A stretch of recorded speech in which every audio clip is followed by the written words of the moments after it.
My name is Patricia, and I was 32 years old when I found myself 9 months pregnant on a crowded New York City subway. My swollen ankles throbbed as I gratefully sank into a seat offered by a kind stranger. Then I heard those words that still haunt me. "Don't you dare sit when my mother is standing." My husband Derek yanked me up by my arm, causing everyone to stare. Little did he know, this moment would change everything. Before I get into this wild story, let me know where you're watching from. In the comments, hit that like button and subscribe to join our community of survivors who found their strength. I first met Derek at my college roommate's wedding. I was a kindergarten teacher, passionate about working with children and dreaming of having my own family someday. Derek caught my eye immediately with his confident smile and attentive manner. He approached me during the reception and we spent the entire night talking as if we had known each other forever. "You have the most beautiful laugh," he told me, his eyes never leaving mine. I could listen to it all day. Our connection was instant and electric. Within weeks we were dating exclusively. Derek was charming, successful as a financial advisor, and seemed to embody everything I was looking for in a partner. He sent flowers to my classroom, remembered tiny details about my preferences, and made me feel special in ways no one ever had before. The whirlwind romance swept me off my feet. We moved in together after just 4 months, and he proposed 4 months after that. Some of my friends expressed concern about the speed of our relationship, but I was blinded by love and the promise of the family I had always wanted. When you know, you just know, I defended when my sister Amy questioned the rush. Derek is everything I've ever wanted. Looking back, I can see the red flags I willfully ignored. The first appeared when Derek mentioned his mother Judith. She called him every single day, sometimes multiple times. He never seemed bothered by this, always stopping whatever we were doing to answer her calls. "Mom needs me," he would explain with a shrug. "She's been there for me my whole life, so I need to be there for her." I thought it was sweet at first, the mark of a loyal son who respected family bonds. I even imagined our future children would benefit from such a devoted father. How wrong I was. Meeting Judith for the first time was an experience I should have paid more attention to. Derek had built up the meeting for weeks, coaching me on her preferences and nervous about her approval in a way that seemed excessive. "My mom is very particular," he warned. "Just follow my lead and everything will be fine." We met at an upscale restaurant Derek had carefully selected based on his mother's tastes. Judith arrived 20 minutes late, making a grand entrance that turned heads throughout the restaurant. She was impeccably dressed with perfectly coiffed silver hair and jewelry that glinted under the restaurant lights. The first thing she did was kiss Derek on the lips, lingering just a second too long. Then she turned to me with a calculating smile that never reached her eyes. "So this is the girl who's stolen my baby boy," she said, looking me up and down. I expected someone taller. Throughout dinner, Judith dominated the conversation repeatedly, bringing up stories from Derek's childhood and referring to inside jokes that excluded me. She questioned my career choice with thinly veiled condescension. A kindergarten teacher. How quaint. I always hoped Derek would find someone with more ambition, perhaps a doctor or lawyer, someone who could match his success. Derek laughed uncomfortably but didn't defend me. Instead, he changed the subject to something that would please his mother. I noticed how his behavior shifted in her presence, becoming more deferential, almost childlike. By the end of the evening, it was clear that Judith viewed me as competition rather than a welcome addition to the family. Derek, however, was oblivious. "Mom really liked you," he insisted on the drive home. "She's just protective." Despite the warning signs, we married in a ceremony that, looking back, had Judith's fingerprints all over it. She had opinions about everything from my dress to the venue, and Derek consistently sided with her when disagreements arose. "It's easier just to go with what Mum wants," he would whisper. "She knows best about these things." I conceded, more often than not, believing that once we were married, things would change. Derek and I would form our own family unit, and his relationship with his mother would find a more appropriate balance. The day I discovered I was pregnant should have been one of pure joy. I had always wanted children, and at 3 months into our marriage, the timing seemed perfect. I planned a special dinner to share the news with Derek, complete with a tiny pair of baby shoes wrapped as a gift. His reaction was nothing like I imagined. Instead of excitement, his first response was, "How am I going to tell Mum?" "Tell your mother, why is that your first concern?" I asked, my heart sinking. "You don't understand. She has certain expectations about when we would start a family. She wanted us to wait a few years." I was stunned. "Derek, this is our family, our decision. Your mother doesn't get a vote." He looked at me as if I had said something absurd. Of course she gets a say. She's going to be the grandmother. When Judith found out about the pregnancy, her response was equally unsettling. Rather than congratulating us, she immediately began making plans. "I will help you set up the nursery," she declared. "Patricia clearly has no experience with children despite her job, and I will be in the delivery room, of course. A mother needs another woman who has given birth to guide her." Derek beamed at his mother's takeover, while I sat in shocked silence. When I tried to discuss boundaries with him later that evening, he dismissed my concerns. "Mom is just excited. You should be grateful for her help. Most women would love to have such an involved mother-in-law." As the weeks passed, it became increasingly clear that in Derek's mind, his mother's opinions always trumped mine, even regarding my own pregnancy. It was a pattern that would only intensify as my due date grew closer, setting the stage for the conflict that would ultimately change everything. As my pregnancy progressed, what should have been a beautiful time turned increasingly stressful. I suffered from severe morning sickness well into my second trimester, often finding myself hunched over the toilet before I could even get ready for work. Derek seemed annoyed rather than sympathetic. "My mom never had morning sickness with me," he would say dismissively. "She thinks you might be exaggerating for attention." By my 5th month, I developed excruciating back pain that made teaching 20 energetic kindergartners a daily challenge. My doctor recommended rest and prenatal massage, but Derek balked at the expense. "Is that really necessary? Mom says walking is all you need." She walked 5 miles every day when she was pregnant with me. Every decision about my pregnancy somehow involved Judith. When I wanted to sign up for birthing classes, Derek insisted his mother join us, for her expertise. When I selected a paint colour for the nursery, I came home to find Judith had already repainted it in the shade she preferred. "Sage green is much better for baby's development than that awful yellow you chose," she informed me with smug authority. Derek agrees with me. The baby shower was another nightmare. Though traditionally organised by friends or family members other than the mother-to-be, Judith insisted on planning everything herself. She ignored my guest list, excluding several of my closest friends, while inviting her entire garden club. The decorations were overwhelmingly pink, despite my request for gender-neutral colours, as we had decided not to learn the baby's sex before birth. "A mother always knows," Judith declared to the room. "This is definitely a girl. I can tell by how Patricia is carrying high and wide. She's stealing my daughter-in-law's beauty." The guests laughed uncomfortably while I forced a smile, feeling like a spectator at my own baby shower. When I opened gifts, Judith narrated as if I wasn't there. "Oh look, Patricia got what she needed after all. Good thing I revised her registry. The items she originally selected were completely impractical." My friend Samantha, one of the few who made the cut on Judith's guest list, pulled me aside during the event. "Patricia, are you okay? This whole thing seems really off. And the way Derek just stands there letting his mother run everything?" "It's fine." I lied, the practiced response becoming automatic. "Judith is just excited about her first grandchild." But it wasn't fine, and deep down I knew it. Derek was spending more and more time with his mother, often going to her house for dinner without inviting me, claiming I needed rest in my condition. Meanwhile, Judith found reasons to be at our house constantly. The situation worsened when she announced she was selling her house to move closer to us. "I found a perfect condo just 3 blocks away," she exclaimed over dinner one night. "Now I can help with the baby every day." I nearly choked on my water. "That's really not necessary. We can manage on our own." Derek kicked me under the table. "What Patricia means is we're grateful for your support, Mom. Having you close by will be wonderful." Later I confronted him. "Derek, this is too much. Your mother is taking over our lives, and you keep siding with her over me. I need you to back me up as your wife and the mother of your child." He looked genuinely confused. "But Mum only wants what's best for us. Why do you always have to make her the villain? Maybe if you weren't so hormonal and irrational, you'd see how lucky we are to have her." The gaslighting became routine. Any concern I raised was dismissed as pregnancy hormones.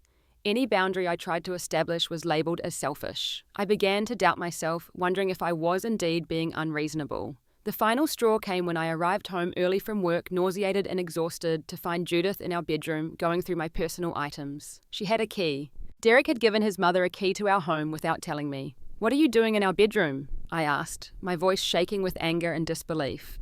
She didn't even have the decency to look embarrassed. "Just organising things for when the baby comes.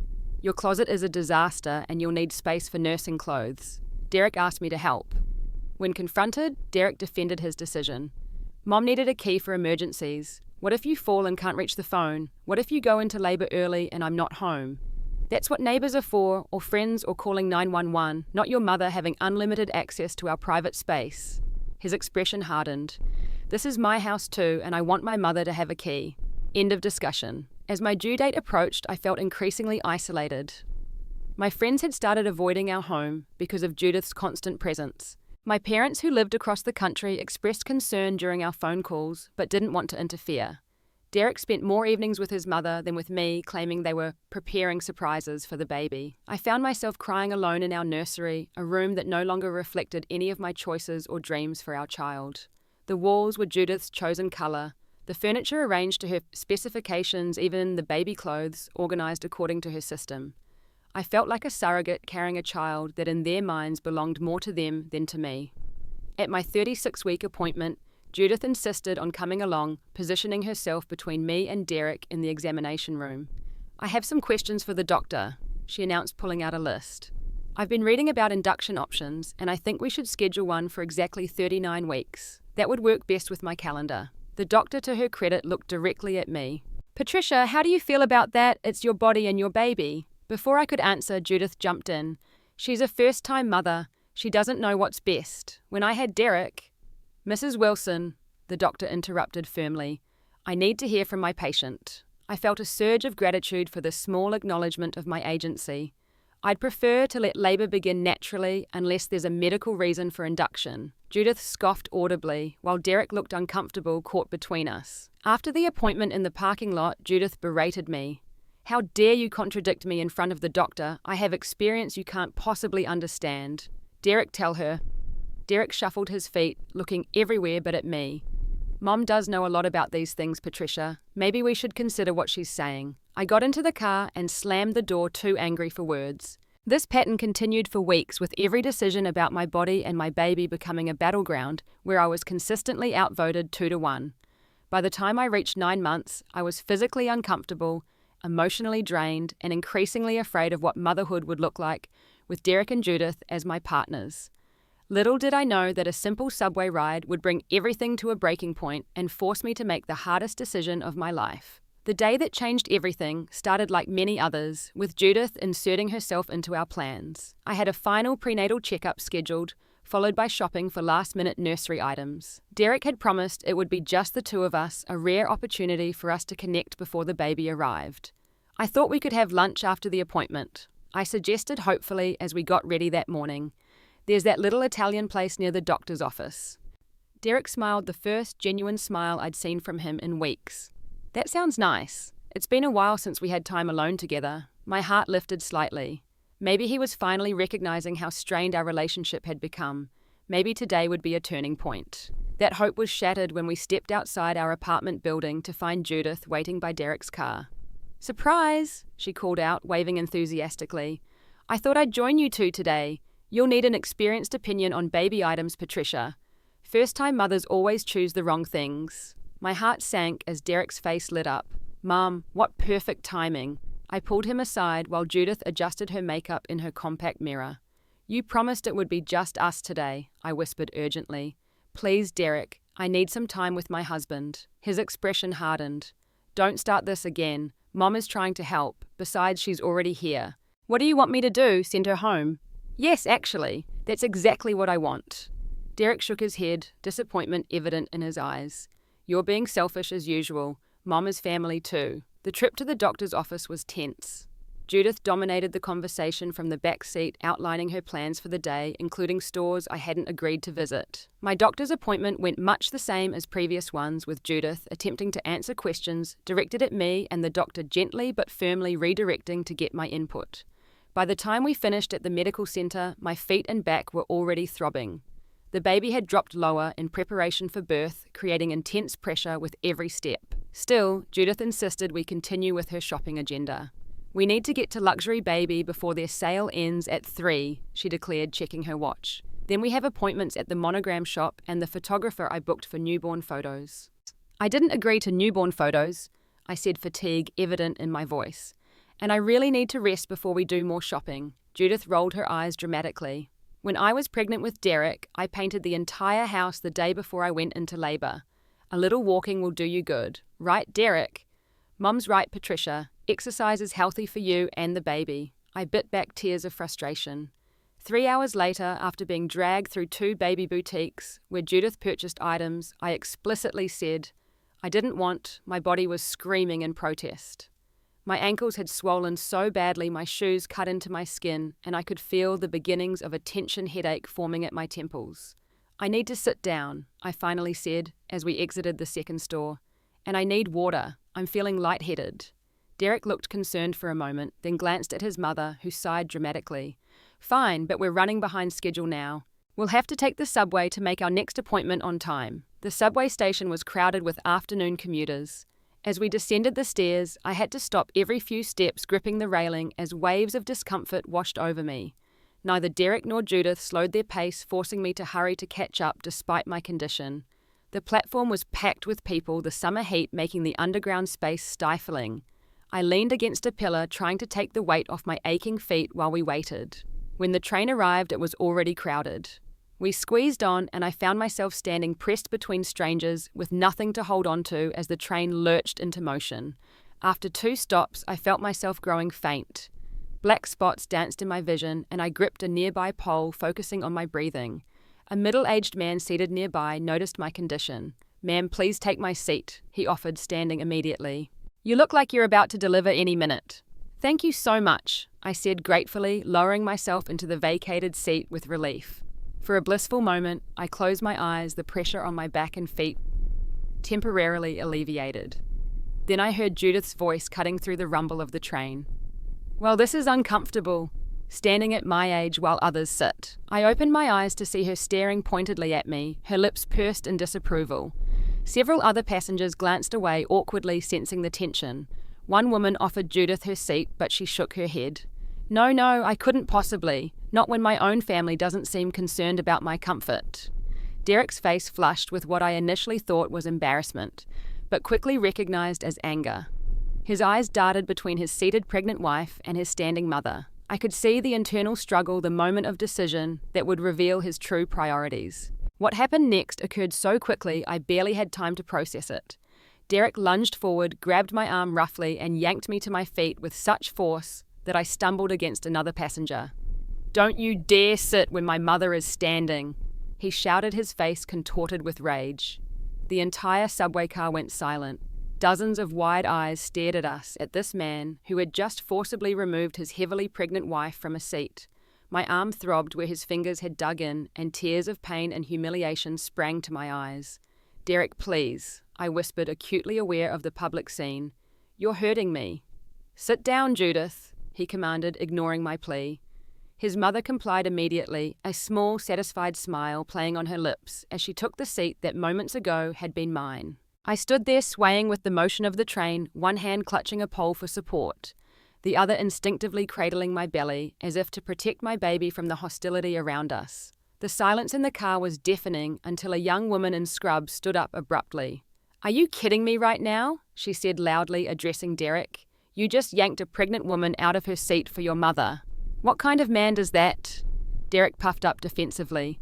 "Mind your own business. This is between me and my wife." "It stopped being just between you two when you decided to make a spectacle in public," the woman retorted. She turned to me with gentle eyes. "Honey, are you okay? Do you need medical attention?" Before I could respond, an older gentleman offered me his seat several seats away from Judith. "Here, please sit down. No one should treat a pregnant woman that way."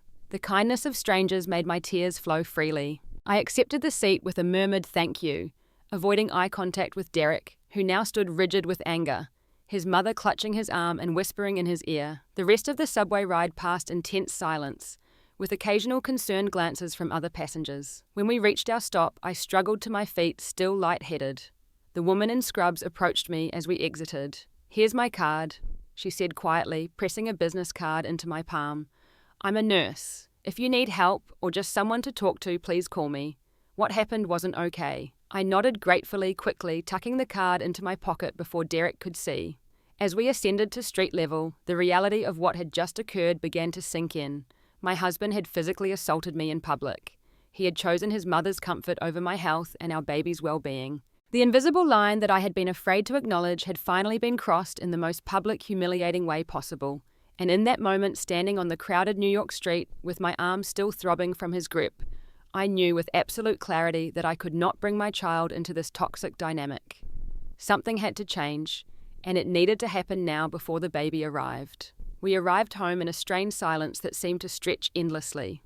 Derek held the door open with mechanical politeness, his face an unreadable mask. Judith had taken a separate cab, saying she needed to prepare something at her condo, but promised to come by later. For once, I was grateful for her absence. As soon as we entered our apartment, the emotional dam broke.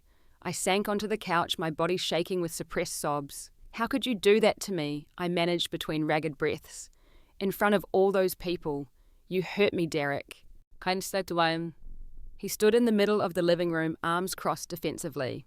"You're overreacting as usual. I barely touched you." I pulled up my sleeve to reveal the red marks on my arm that were already darkening into bruises. "This is not barely touching me. You yanked me out of a seat when I'm 9 months pregnant. Do you have any idea how dangerous that could have been?" For a brief moment, something like shame flickered across his face, quickly replaced by the familiar stubbornness. "You embarrassed my mother. You knew she was uncomfortable standing. I am carrying your child." My voice rose with incredulity. I was lightheaded and in pain after being dragged around the city all day. "That doesn't give you the right to disrespect my mother. Pregnant or not, family comes first." The coldness in his voice sent a chill through me. In his mind, family clearly meant Judith, not me, or the baby I carried. "I need some space," I said quietly, moving toward our bedroom. "I can't talk to you when you're like this." I closed the bedroom door behind me and finally let the tears flow freely. My whole body ached, both from the physical strain of the day and the emotional trauma of the subway incident. I curled onto my side, hugging a pillow as I tried to make sense of how my life had come to this point. The person I had married, the man who had once looked at me with such adoration, had transformed into someone I barely recognized. Or perhaps the truth was more painful, that he had always been this person, and I had been too blinded by love to see it. After about 20 minutes, I heard a soft knock at the door. For a hopeful moment, I thought perhaps Derek had come to apologize, to acknowledge the severity of what he had done. "Patricia." It was his voice, but it held no remorse. "Mom is calling to know why we left before finishing the shopping. What should I tell her?" The absurdity of his concern in that moment made me laugh bitterly. "Tell her whatever you want, Derek. I really don't care anymore. There's no need to be rude about it. She put a lot of effort into planning today." I sat up slowly, wincing at the twinge in my lower back. "Derek, do you understand what happened today? You physically assaulted me in public because I was sitting while your mother was standing. Does that seem normal to you?" He shifted uncomfortably. "You're making it sound worse than it was. Multiple strangers intervened because what you did was so clearly wrong. That nurse gave me her card because she was worried about me." His eyes narrowed. "What nurse?" "Did someone give you their number? Let me see it." The possessive demand sent another warning signal through my mind. I instinctively placed my hand over my pocket where the card was hidden. "That's not the point, Derek. You're hiding things from me now. First you disrespect my mother, and now you're what? Planning to talk to strangers about our private business." As he advanced toward me, I felt a sharp, unexpected pain in my abdomen. I gasped, doubling over. "Patricia!" Derek's anger momentarily gave way to concern. "Is it the baby? Are you having contractions?" I breathed deeply until the pain subsided. "I think it's just Braxton Hicks, brought on by stress. The stress that you and your mother are causing me." He looked torn, and for a moment I glimpsed the man I had fallen in love with, concerned for my well-being. Then his phone rang, with his mother's distinctive ringtone, and his expression hardened once more. "I need to take this." As he left the room to answer Judith's call, I made a decision. I couldn't continue like this, not for another day, not even for another hour. I reached for my phone and called the one person I knew would come immediately, no questions asked. "Amy, it's Patricia. I need help. Can you come over right now?" My sister arrived 30 minutes later, by which time Derek had left the apartment, presumably to visit Judith. Amy took one look at my tear-stained face and the bruises on my arm and pulled me into a gentle hug. "Tell me everything," she said. And I did. All the little moments of control and manipulation I had dismissed, the increasing isolation, the way Derek consistently chose Judith over me, and finally the horrifying incident on the subway. Amy listened without interruption, her expression growing increasingly concerned. "Patricia, this is abuse," she said finally, her voice gentle but firm. "Emotional abuse, throughout your relationship escalating to physical abuse today. You need to get out of this situation, especially before the baby comes." But where would I go? What would I do? The questions that had kept me trapped for so long tumbled out. "You'll stay with me for now," Amy said without hesitation. "My spare room is small, but it's yours for as long as you need it. We can get a crib, make space for the baby. The important thing is that you're safe." As we were gathering some essential belongings, Derek returned. He froze in the doorway of our bedroom, taking in the sight of my half-packed suitcase and Amy's protective stance beside me. "What the hell is this?" he demanded. "What are you doing?" "She's coming to stay with me," Amy replied before I could speak. "After what you did today, did you really expect her to stay?" Derek's face flushed. "This is between me and my wife. You need to leave Amy." "I'm not going anywhere without Patricia," my sister said firmly. "This is ridiculous," Derek scoffed, turning to me. "Patricia, you're upset and hormonal. We had a small disagreement in public and now you're blowing it completely out of proportion. Think about what you're doing." I looked at this man who had once been the center of my world and felt nothing but a profound sadness. "It wasn't a small disagreement, Derek. You put your hands on me in anger. You hurt me physically. You have consistently chosen your mother over me and our baby. I can't do this anymore. So you're just going to leave, just like that. What about our family?" The irony of his sudden concern for our family wasn't lost on me. "I am thinking about our family, Derek. I'm thinking about what's best for our baby, and it's not growing up in a home where their father treats their mother this way." His phone rang again, Judith's ringtone piercing the tense atmosphere. Instinctively, reflexively, he reached for it. That simple action, prioritizing his mother's call over this pivotal moment in our marriage, confirmed everything I needed to know. "Go ahead, answer it," I said quietly. "It's always been her, hasn't it? She's always come first." Derek's hand hovered over his phone, his face a battlefield of conflicting loyalties. For a heartbeat, I thought he might prove me wrong, might choose me this once. Then he accepted the call. "Mom, yeah, I'm with Patricia and her sister. No, everything's fine. I'll call you back in a few minutes." It was brief, but it was enough. I zipped up my suitcase with finality. "We'll get the rest of my things another time," I told Amy. "I just want to leave now." Derek followed us to the door, his confidence faltering as the reality of the situation began to sink in. "You're being hysterical, Patricia. Where are you going to go? How are you going to manage on your own? You'll be back by tomorrow, and we can forget this nonsense ever happened." His dismissive words only strengthened my resolve. "Goodbye, Derek. I'll have my lawyer contact you about arrangements for the baby." As Amy and I walked out, I heard him call after me. "You're overreacting. It was one mistake. What about everything I've done for you?" I didn't look back. With each step away from the apartment we had shared, I felt a weight lifting from my shoulders, replaced by the terrifying but exhilarating lightness of freedom. For the first time in months, perhaps years, I was making a choice that was truly my own, a choice that would protect not only me but the innocent life I carried inside me. In Amy's car, I finally released the breath I felt I had been holding for my entire marriage. "What happens now?" I asked, my hand resting protectively on my belly. Amy squeezed my hand. "Now you heal, now you rebuild, and you remember that you're not alone." As we drove away from the life I had built with Derek, I felt the baby move within me, a gentle reminder of the future that awaited us both. A future that, despite all the uncertainty, suddenly held more promise than fear. Amy's one-bedroom apartment became my sanctuary during those first crucial days after leaving Derek. She insisted on taking the couch while giving me her bedroom, arguing that I needed the space and comfort more in my condition. Her generosity brought me to tears more than once. "Stop crying and eat your soup," she would say with mock sternness. "That baby needs nutrition, not salt water." Those early days were a blur of emotions from paralyzing fear to profound relief. Derek called incessantly, his messages cycling between anger, pleading, and manipulation. "You're being ridiculous, Patricia. Come home now. I miss you so much. Please just talk to me. Think about what this is doing to my mother. Her health is declining because of the stress you're causing. If you don't come back, I'll make sure you regret it. I have resources you don't." I stopped answering his calls after the first day, letting everything go to voicemail. Each message confirmed I had made the right decision, revealing a side of Derek that had always been there, but that I had refused to see. On the third day at Amy's, we were startled by aggressive knocking at the door. Amy peeked through the peephole and her face hardened. "It's Judith." she whispered. Alone, no Derek. How did she find out I was here? I whispered back, panic rising in my chest. Derek must have told her. Should I send her away? I took a deep breath, considering my options. No, let's hear what she has to say. Maybe she's finally realized how serious this is.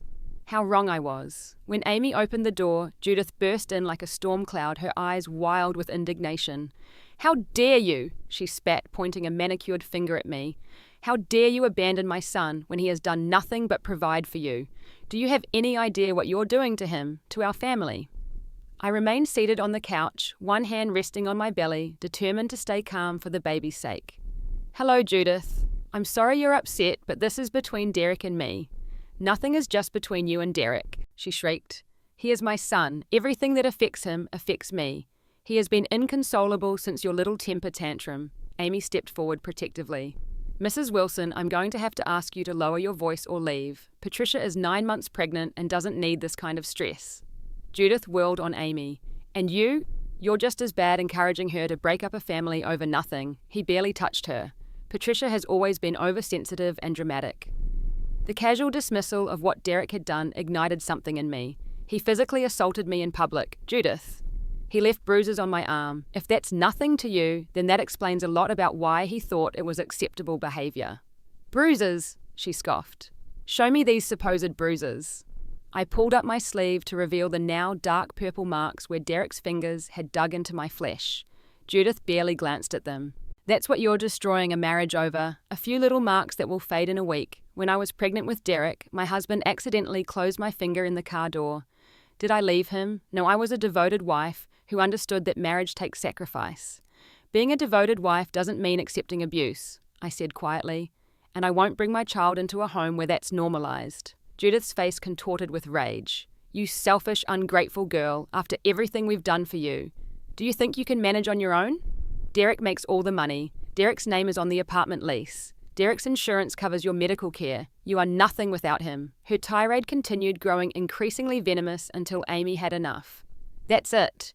You need to leave now or I'm calling security. Amy moved toward the phone demonstratively. This isn't over, Judith hissed as she backed toward the door.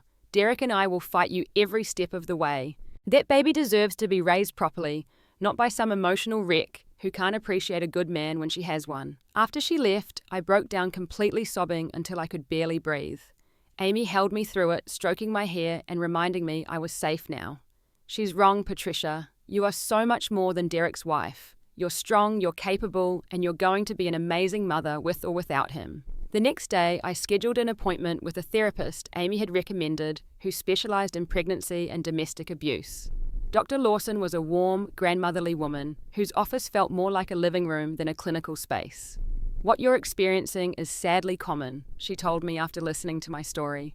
The pregnancy itself can trigger or escalate controlling behaviors in abusive partners. They see the baby as competition for attention or as another means of control.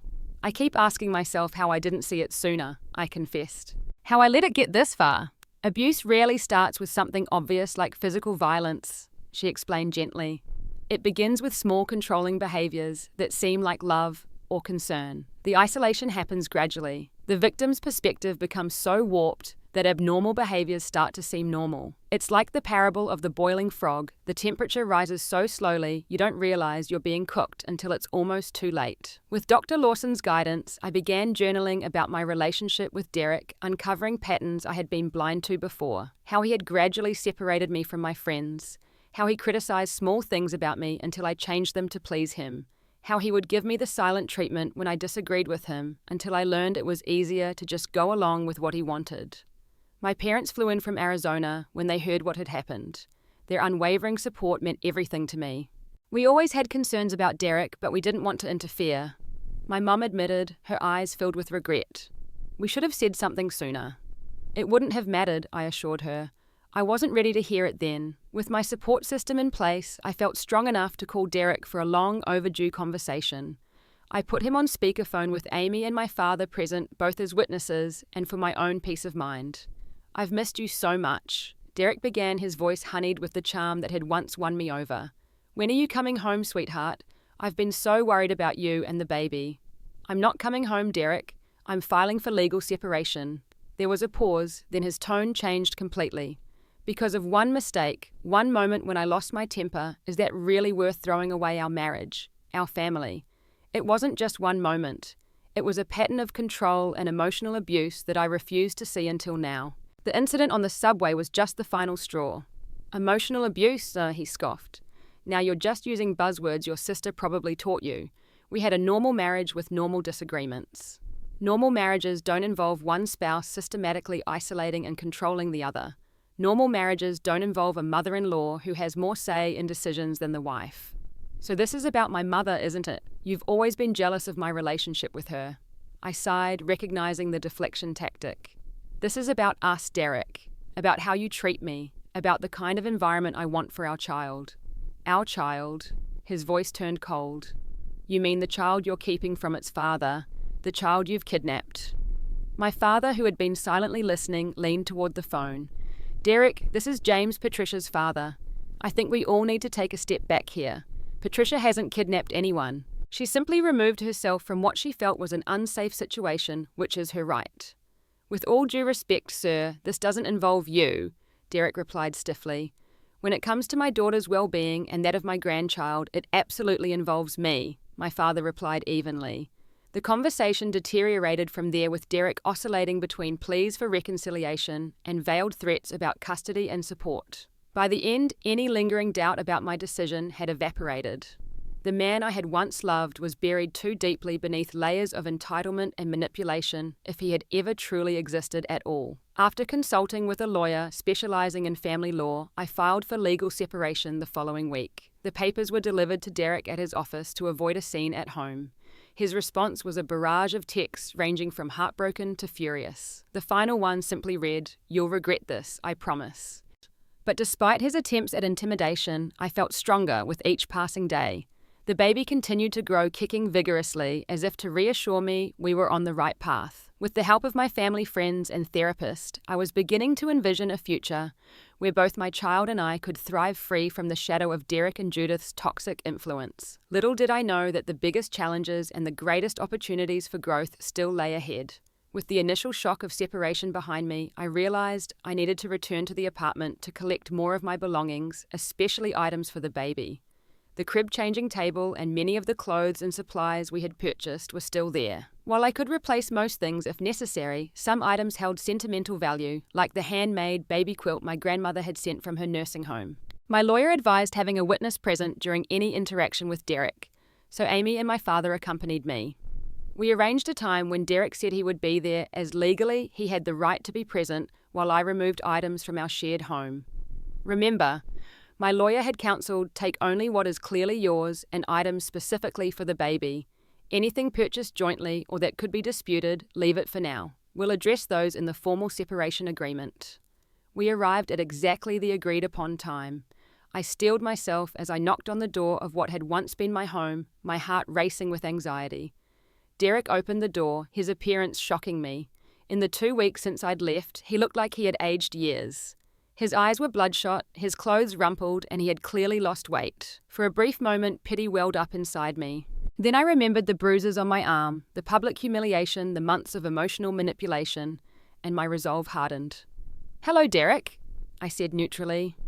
"These are the items I'll be taking today." I handed him the list my lawyer had helped me prepare.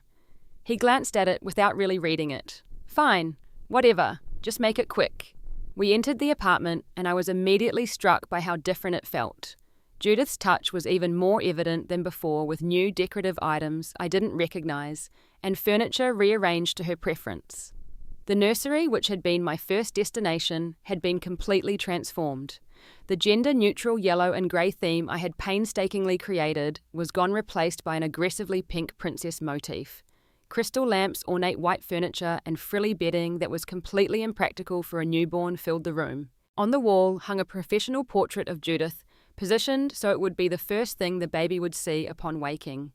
"What happened to our nursery?" I asked, unable to hide my dismay. Derek shrugged. "Mom thought it needed a woman's touch. Since you left, she's been helping get things ready for the baby." "For my baby," I corrected firmly, "and this isn't what we had planned." "Plans change when wives abandon their husbands," he retorted bitterly. I bit back the urge to argue and focused on the task at hand. With Amy's help, I began carefully removing the items on my list from the transformed nursery, trying to ignore Judith's imposing photograph watching my every move. My father, meanwhile, engaged Derek in conversation in the living room, a strategic move we had planned to keep him occupied and hopefully calm. I could hear snippets of their discussion, my father's measured tones a stark contrast to Derek's increasingly agitated responses. As I was carefully folding the baby quilt from my grandmother, I heard a key in the lock. The door swung open to reveal Judith, carrying several shopping bags. "What is she doing here?" she demanded, glaring at me as if I were an intruder in my own home. "Collecting some things," Derek explained, moving to his mother's side. Judith set down her bags with deliberate force. "I see. And I suppose she's taking everything, leaving you with nothing as usual." "Mrs. Wilson," my father intervened smoothly, "Patricia is only taking personal items and some things for the baby. Everything else will be addressed in the formal separation agreement." "And who are you to dictate terms in my son's home?" Judith sneered. "Dad, please." I called from the nursery, sensing the rising tension. "Let's just finish up quickly." I returned to the living room to find Judith inspecting the items we had set aside, to take her lips pursed in disapproval. "This crib mobile was a gift from me. You're not taking it." "Actually, it was a gift to the baby, not to Derek," Amy pointed out, "and it's on the approved list." "Approved list?" Judith scoffed. "Is this what it's come to, Derek? She needs permission to take what's rightfully yours." I could see Derek wavering, caught between the legal reality of our separation and his mother's influence. Before he could respond, Judith continued her tirade. "First she traps you with this baby, then she abandons you, and now she's stealing from you. When will you see what she really is?" Something inside me snapped. After months of biting my tongue, of trying to accommodate this woman who had systematically undermined my marriage and my confidence, I finally found my voice. "That's enough, Judith." I said, my tone firm but controlled. "I did not trap your son. Our baby was conceived in what I believed at the time was a loving marriage. I did not abandon him. I removed myself from an abusive situation after he physically assaulted me. And I am not stealing anything. I am taking what is legally mine, and items specifically for my child." Judith looked momentarily stunned by my direct confrontation. Derek stepped forward, his expression darkening. "Don't speak to my mother that way in our home." "It was my home too, Derek. At least it was supposed to be. But it never really felt that way because your mother has always been the woman of this house, hasn't she?" Derek's face flushed. "That's not true. Mum just helps out because she cares." "She doesn't help, Derek. She controls. She makes decisions that should be made by us as a couple. She has opinions about everything from how I dress to how I should give birth. And you have never once stood up for me against her. Not once." As the words left my mouth, a weight lifted from my shoulders. For too long I had swallowed these truths, afraid of the consequences of speaking them aloud. Now they hung in the air between us, undeniable and liberating. Derek seemed genuinely shocked by my directness, but Judith recovered quickly. "You ungrateful little," she began, advancing toward me with fury in her eyes.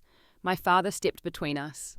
"That's quite enough. I think it's time we finish collecting Patricia's things and leave." "Yes, take her and go," Judith spat. "But remember, this Patricia, my son, and I will make sure you regret throwing away this marriage. When it comes to the baby, blood is thicker than water, and courts recognize that children belong with their real family." The threat sent a chill through me, but I refused to be intimidated. If by real family you mean loving, supportive people who respect boundaries and don't resort to emotional or physical abuse, then I completely agree. That's exactly the environment I intend to provide for my child. As we gathered the remaining items, I made a disturbing discovery while looking for my prenatal vitamins in the bathroom. Hidden in the back of the medicine cabinet was a folder containing financial documents I had never seen before, detailing accounts in Derek's name only with substantial balances. "Derek," I called, holding the folder. "What are these accounts? I've never seen these in our financial discussions." His face paled as he saw what I was holding. He lunged forward, snatching the folder from my hands. "Those are private. You had no right to go through my things. They were in our shared bathroom in the medicine cabinet where I keep my prenatal vitamins." I pointed out, my mind racing. "How long have you been hiding money from me?" "It's not hiding, it's saving," he muttered defensively. "For emergencies." "Emergencies like your wife leaving you," Judith interjected smugly. "Smart boy Derek, I always told you to keep something for yourself." The implications were staggering. Throughout our marriage, Derek had made me account for every penny I spent, claiming we needed to budget carefully for our future. Meanwhile, he had been secretly funneling money into accounts I knew nothing about. My lawyer would definitely need to know about this discovery. Financial deception was a serious issue in separation proceedings, and this changed the dynamics of our case significantly. With this final betrayal fresh in my mind, I was more than ready to leave. We had collected everything on my list that could be easily transported, and arrangements would be made for the larger items like the crib. At the door, I turned to face Derek and Judith one last time. I truly hope someday you both understand what you've done, the damage you've caused with your toxic relationship. But whether you do or not, I'm done being caught in the middle of it.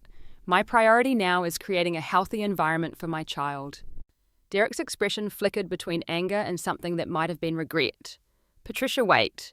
But Judith cut him off her arm, snaking possessively around his shoulders. Let her go, Derek. You're better off without her. We'll fight for custody of that baby and we'll win. You'll see. As we walked away, I heard Derek's voice, not arguing with his mother, not defending me or our child, but asking what she wanted for dinner. Even now, at this critical juncture, his priority remained clear. In the car, surrounded by baby clothes and the few personal treasures I had salvaged from my marriage, I felt an unexpected sense of calm. The confrontation had been difficult but necessary, a formal acknowledgement that my life with Derek was truly over. Now I could focus entirely on the future, on creating a safe, loving home for the little one who would soon arrive. You did great in there, Amy said, squeezing my hand. I'm so proud of you. My father nodded in agreement. You stood your ground with dignity. That took courage. I smiled, my hand resting on my belly, where the baby kicked vigorously as if offering its own encouragement. I'm just ready to move forward. All three of us are. Just 2 weeks after the confrontation at the apartment, my water broke in the early hours of a Tuesday morning. I was staying at a small rental house my parents had arranged, wanting to give Amy back her space and privacy. The contractions began shortly after, gradually increasing in intensity as the sun rose. It's time, I told my mother when she checked on me that morning. The baby's coming. The drive to the hospital was surreal.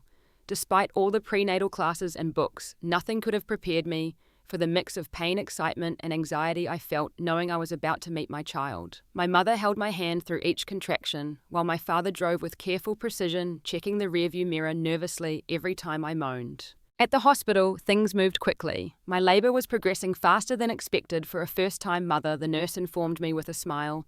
This little one is eager to meet you. I had made my birth plan clear weeks before, after consulting with my doctor about what would be best for both me and the baby. My parents would be my support system, along with Amy, who was on her way. Derek had been notified as a legal formality, but I had requested he not be present in the delivery room, a decision my doctor fully supported given the circumstances. 6 hours into labor, as I was breathing through particularly intense contractions, a commotion erupted in the hallway outside my room. Sir, you cannot go in there. The patient has requested limited visitors, I heard a nurse saying firmly. That's my wife and my baby, Derek's voice tight with anger. I have a right to be there. Mr. Wilson, please lower your voice. This is a hospital, where another staff member interjected. Derek, let's just wait in the waiting area. A second voice, unmistakably Judith's. We'll see the baby soon enough. My heart raced with anxiety, the monitor beside me beeping more rapidly. My mother squeezed my hand reassuringly. Don't worry, honey. Hospital security is very strict about these things. They won't let them in without your permission. The doctor checked on me, moments later, concern evident in her expression. Patricia, your blood pressure is spiking. I need you to try to stay calm for the baby's sake. Do you want me to have security remove them from the floor entirely? I closed my eyes, focused on my breathing, and made a decision. Yes, I can't be stressed right now. Not during this. The doctor nodded and stepped out. I heard muffled voices, then Judith's indignant tone rising above the others. This is outrageous. We're family. Then silence blessed silence, as hospital security escorted them to the waiting area on another floor far from my delivery room. With that source of stress removed, I was able to refocus on the incredible task at hand, bringing my child into the world. 4 hours later, after intense effort that pushed me beyond what I thought I could endure, my daughter Lily entered the world with a robust cry that filled the room. She's perfect, the doctor announced, placing her on my chest immediately. 7 pounds, 6 ounces of healthy baby girl. The moment I felt her warm, wet body against my skin, everything else faded away, the pain, the fear, the heartbreak of the past months. All that existed was this tiny miracle, her eyes squinting up at me as she wriggled and cried her first protests against the bright, cold world she had entered. "Hello, Lily," I whispered, tears streaming down my face. "I'm your mama, and I've been waiting so long to meet you." My mother and Amy were both crying too, this moment of joy overwhelming after so much difficulty. My father, who had stepped out during the final stages of delivery, was allowed back in to meet his granddaughter, his usual stoicism crumbling at the sight of her tiny fingers and rosebud mouth. "She looks just like you did when you were born," he said softly, touching her cheek with a gentle finger. The hospital staff, aware of the situation with Derek and Judith, had stationed a security guard outside my door. They informed me that legally they could not prevent Derek from seeing his daughter, but they could control when and how that happened to ensure my recovery wasn't compromised. "We've arranged for him to have a short visit tomorrow morning," the charge nurse explained. "The visit will be supervised and your support person can remain with you. Is that acceptable?" I nodded, too exhausted and overwhelmed by new motherhood to argue. "Just not his mother. Not yet. I can't handle both of them right now." The nurse patted my hand sympathetically. "Of course, dear. One visitor at a time in your condition, doctor's orders." That first night with Lily was a blur of feeding attempts, diaper changes, and simply staring in wonder at the tiny human I had created. Despite the physical exhaustion, I felt more alive than I had in years, filled with a fierce, protective love that gave me new strength. The next morning, freshly showered and with Amy by my side for support, I prepared to face Derek. When he entered the room, his expression was unreadable, a mixture of awe and resentment, as his eyes fell on Lily sleeping in my arms. "So that's her," he said quietly, approaching the bed slowly. "This is Lily," I confirmed. "Your daughter." He stood awkwardly at the bedside, clearly uncertain how to proceed in this strained situation. "Can I hold her?" After a moment's hesitation, I nodded carefully, transferring the swaddled bundle to his arms, showing him how to support her head. His features softened as he looked down at her, and for a brief moment I glimpsed the man I had once loved, capable of tenderness and wonder. "She's beautiful," he murmured, a finger gently stroking her cheek. "She has your nose.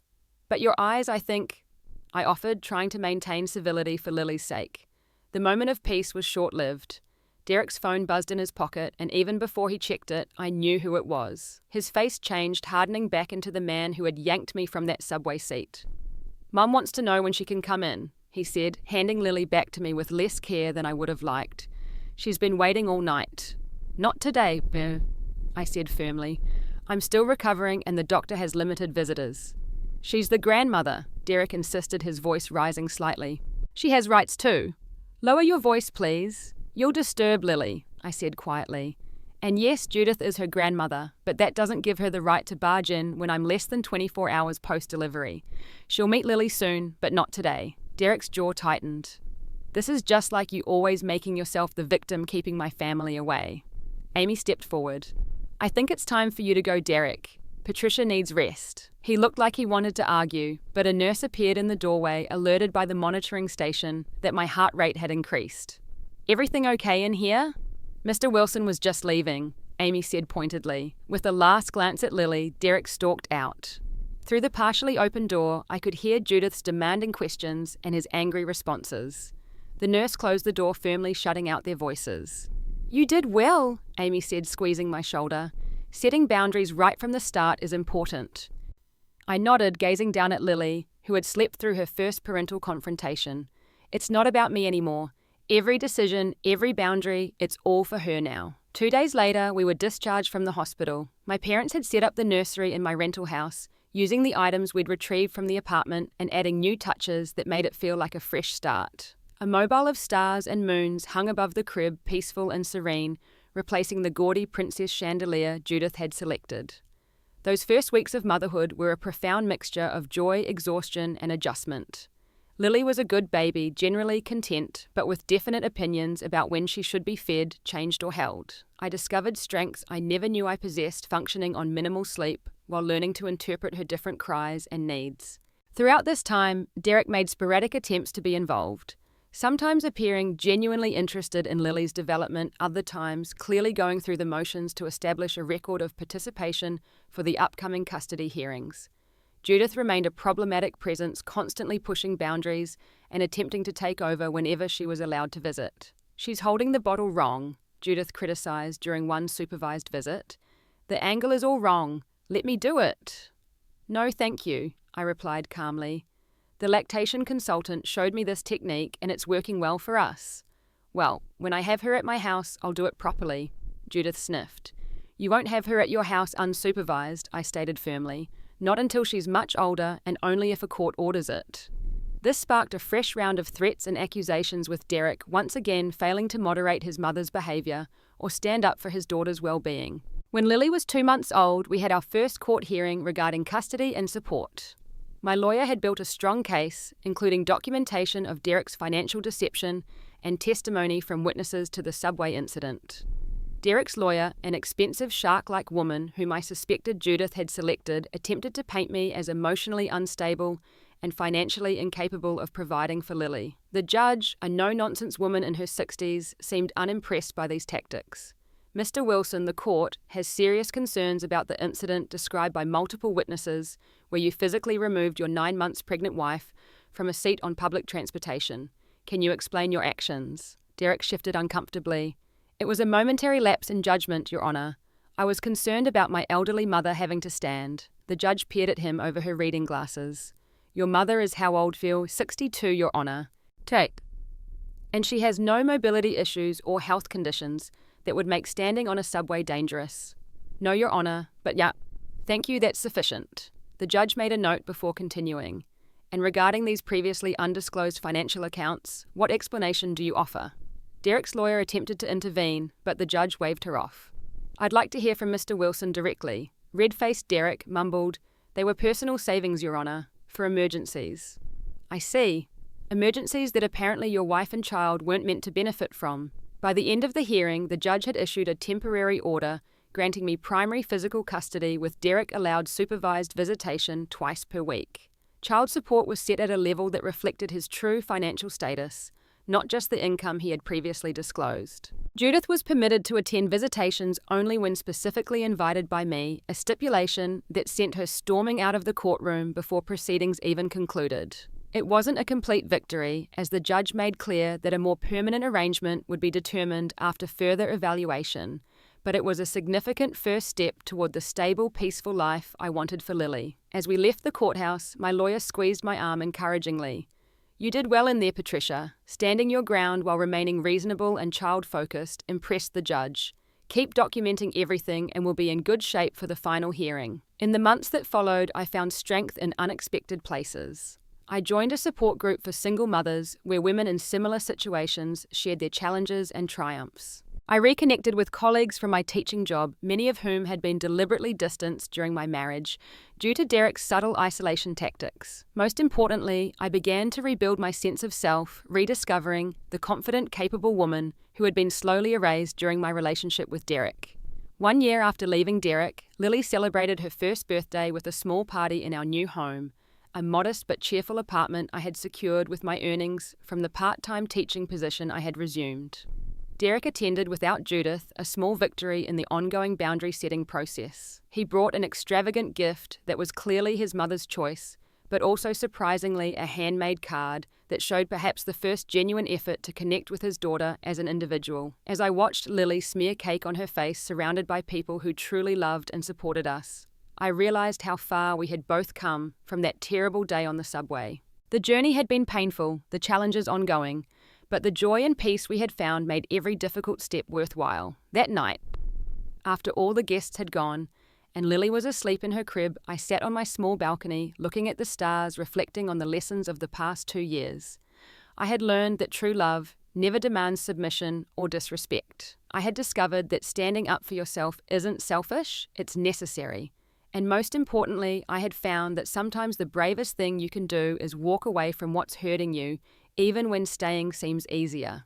Lily would grow up knowing these truths. She would learn about healthy boundaries and self-worth, not just from my words, but from watching me live them every day. She would understand that love should lift you up, not diminish you, and that family is defined by respect and care, not by blood or obligation. Our story didn't end with a dramatic rescue or a perfect resolution. Real life rarely does. Instead, it continues each day as we build something better from the pieces of what was broken stronger for having survived the breaking. Have you ever had to make the difficult choice to walk away from a relationship for your own well-being or for your child's future? What gave you the strength to make that decision? Share your story in the comments below, and remember to like and subscribe if this resonated with you. Sometimes the most important stories are the ones that remind us we're not alone in our struggles. Thank you for listening, and I hope you find the courage to choose yourself when necessary, just as I finally did for Lily and me.